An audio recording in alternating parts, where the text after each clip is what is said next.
Hello, welcome. I am here today to talk about the ORCA report. You can see the one I've got on screen here is a sample of that. ORCA stands for the Office 365 Recommended Configuration Analyzer. It really does hold some good information in there about your tenant. It talks about lots of settings in there, like the anti-spam, anti-phish, the DKIM, the MX records. Really, everything you need to know about your tenant for best practice and making sure mail delivery, inbound and outbound, is working correctly. And what to do with things like when phishing emails come through. Do we want them into quarantine? Do we want them into junk mail? All of that best practice information is kept inside the ORCA report. Very, very easy to run. It's a PowerShell thing we run, and it produces this report. So let me show you how to get that. So first of all, we're going to jump into a PowerShell window here. If you haven't used it before, you're going to need to install the module, which is easy to do. It is an install module, name, and ORCA. Quite easy, really. Just that will go ahead and find that module for you, and then of course you need to run the normal import like so, and then we're ready to run. Now what I do like to do is connect to Exchange Online first. It does connect when you run the script, but it also tries to connect to other things. I've had better success with it if I connect to Exchange Online before I run the ORCA report, so I'm just going to do that right now. So we'll do that with the normal Connect Exchange Online. And we'll use the Cozy Mouse tenant for this one again, so I just put my admin credentials in there. You see, just skip over that password prompt as well. So it's going to connect to the Exchange Online in the back end there and come down to this prompt where I just type in get, and if you type ORC and then just press tab, you will get that report. Now, as it's going through, you're going to notice it's going to fail on one of the connections on there. That's because we don't have Microsoft Purview and settings inside this tenant. That's what that protection alert relates to. But the rest of it is there. As you can see, it runs through very, very quickly and presents this for us. Now, if you run this in the past, it will collect that information from the directory where the HTML is stored in. And you can see that's what's giving us this little historical graph of data to tell you how you're doing and what you've done from previous, which is also quite handy. But what we're looking at in here is the recommendations, the 11 and 52 are okay. Depending on what stage your tenant's at, you're obviously going to have different information there. If we scroll down here, let's have a look at that. And you can see it's broken down into these different sections about what is obviously the recommended setting and what it would like you to do. I'm going to run through a few of these. I'm actually going to go in and change some of these settings to match what the recommendation is. I just want to show you where they are because some of them are quite useful to find. And also in this Cozy Mouse tenant, you can see that the DKIM and DMARC is not set up. So I'm going to be going ahead and doing that in front of you as well. As it's a bit of a handy thing. I know I've got other videos on the DKIM and DMARC and the like, but I'll just do it here as well. It's pretty simple and easy to set up. So I'll just run with that. But I want to have a look at these anti-spam policies. And if you click on the tab there, it'll drop you straight down there. So this one you can see is partially set. It relates to outbound spam if somebody is infected with some sort of malware or virus which is trying to send lots of emails outbound. You can see that we do have some limits on the recipient, the number of people they can send to in one go, and you can see that's the 500 and 1,000. We're getting a good tick for that, but we haven't put a limit on how many per day, and we haven't put the blocking in so that if someone is sending out that amount of mail as a spam, we want to block them for good. We don't want to just block them for the day. We want to say, no, you're blocked until we fix this issue. So for this one, I'm going to show you where it is. You can just click on this setting here. It'll take you straight to it. But I want to show you where in the tenant you actually find it if you didn't have this handy link to click on. So I'm logged into this tenant on another browser. So let me just put that up there. So what we're looking for here is this security module, which is where most of these settings are kept. So we go into that one there. And there's a lot of information in here, obviously, that you can get into. But what we're looking for is down on the left-hand side. We're looking for policies and rules, and then we're looking for the threat policies, which should be one of the items here. There we go, threat policies. And that really is our main entry into all of these settings here. So it's a good place to bookmark and just keep handy. So that setting we're talking about was in the anti-spam, and it's one of the outbound settings. There's different settings for inbound and outbound in your anti-spam here, and it's going to be this one here, outbound. And you can see here, that's the setting it picked up, was the restriction on how many recipients per hour. And we've got a maximum limit per day. And you can see here, restrict the user from sending mail until the following day. These are the two it wants us to change. So if we scroll down a little bit, you can edit protection settings. And quite easily, we can put a limit in there. Now, obviously, this has got to be matching what is in there. So we'll say 1,000. And we'll say restrict the user from sending mail. That's it. Hit save on that. And that one is now obviously done. We'll close that. I'll drop that down again. Let's have a quick look at the next one that it wants us to do, which was in here. Okay. Now, this one here is the quarantine retention period. It wants us to set it for 30 days. It's currently set for 15, which was one of the old standards there. So I can show you where that setting is as well. And that one is one of the inbound policies. Now, there's a little bit more in the inbound policy I want to go through, not just that particular setting, because there's a whole load of stuff that we'll see later in the report, which we can fix in one go on this particular setting.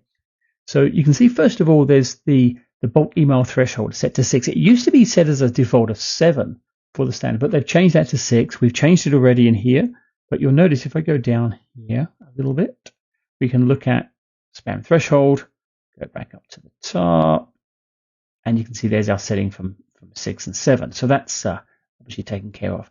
But what we're interested really down here is this block of settings in here. What to do with the spam and the like once it hits hits the tenant. Do we want to move to junk email? Do we want to go to quarantine? So firstly, let's just drop down here and say retain spam and quarantine for the days. We'll say edit that, and we'll make that one 30, which is what it's talking about, and save that. But what it wants us to look at is these other settings here, about what to do with them. So obviously go back in there, and you can see here, go back up to the top, and you can see spam, high confidence spam. Now spam is okay to hit the junk email folder, but high confidence spam, we want to say we want to quarantine the message. And what do we want to do? Do we want to put it in the default full access, which allows people to actually get in there and look at it? But do we want to put a notification policy? Now this is interesting because it means that every time someone gets high confidence spam goes into quarantine, they're going to get a message saying, hey, you've received this. You can release it if it's not, if you know it's not spam, or you can just let it go and remove it from there. So it gives the users the ability to release it if they need to, but you may want to turn that off. It's really up to you how you want to deal with things inside these policies. I'm going to say default full access with notification policy in this stage. And also for phishing, I'm going to do the same. We'll say quarantine, but at least tell the users about it. And you can see high confidence phishing is quarantine, and that is the admin access only. If it's a high confidence phishing email, you really don't want to let the users be getting into that. So that's an important one. And also if it's bulk complaint level, if it's if someone's sending a lot of spam and they've managed to get into the Microsoft Tenant settings of that particular email for bulk complaint, we can say that one as well. We're going to quarantine that. We'll put a notification policy around that too. So really that does take care of quite a lot of settings for the anti-spam inbound, and we close that. What it will do is actually fix quite a lot of these other items down on this report here. There's one of them there. There's the high confidence spam to quarantine. So that's obviously good. We're going to rerun the report at the end of this video just to show you these things that have changed. But I want to just go back up to the top here, because what I'm interested in now is the DKIM. And you can see clicking on this, you can see Cozy Mouse has no DKIM set up, and you can see that is obviously no configuration. So we want to go fix that. Now what I will do though is I'm just going to go and do my own little scan on this. I'm going to drop into my own website, CloudGeezer, and this is where you can go down here a little bit depending on where it's sort of hiding away. But here we are, the DMARC scanner tool. Now just jump into that one, because what you can use this for is put the domain in. And you can see here, good, I can put in cozymouse.com, scan that, and I can say, what are these records looking like? And it will come back and tell us, there we are, look, no DMARC, no DKIM. Excellent. Let's go fix that up. It's obviously important to deal with. Now, DKIM is quite easy.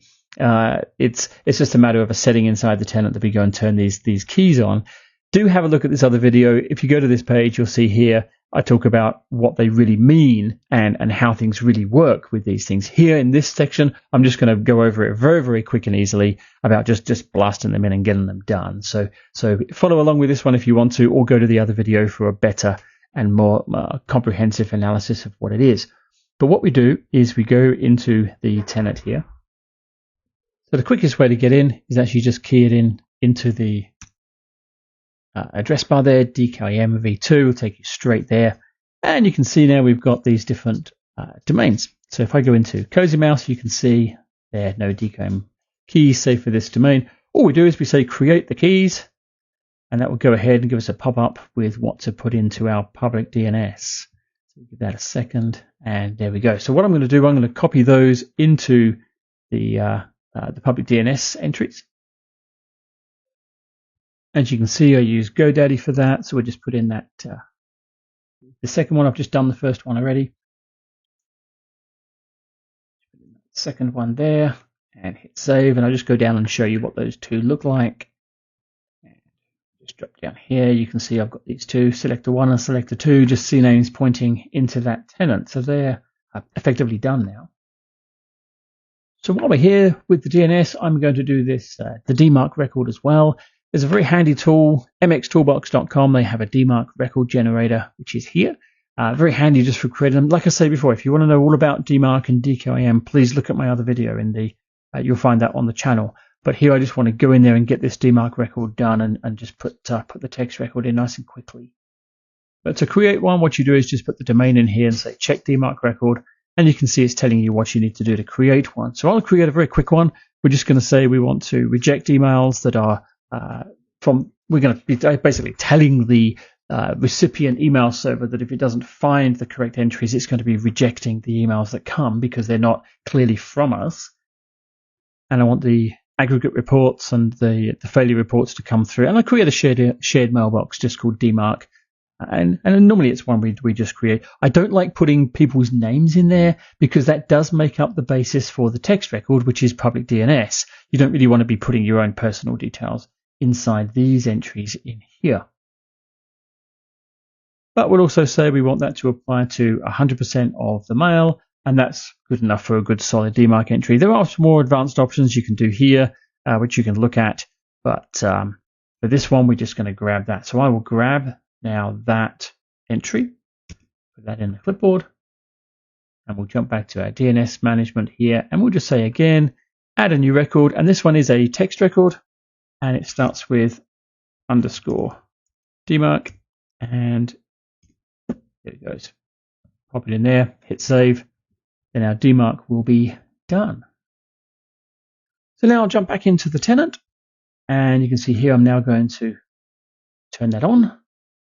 And provided that we've waited enough time for the DNS to go through, it will come up. Now, if we haven't waited long enough, you're going to get this type of error here. Don't worry about this if you get it. It's perfectly fine. Just hit OK on that. And you can see what we now need to do is just wait a little bit longer for that DNS to populate correctly. And then we'll just go and try enable again. Normally, I'd say 20 minutes, half an hour, and you should be fine.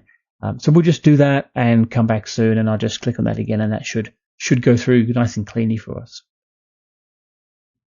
So we'll give that another try now. Let's hit enable. Let's see what else. There we go. So that was about 20 minutes past that last check. So that sounds about right. So hit OK there, and we are done with that. So we'll close this one now, and let's jump back into PowerShell, and let's rerun the ORCA report and see what changes we've made and see what it looks like now. So we'll jump in here and just run the up and get ORCA report. There we go. And see what it does for us.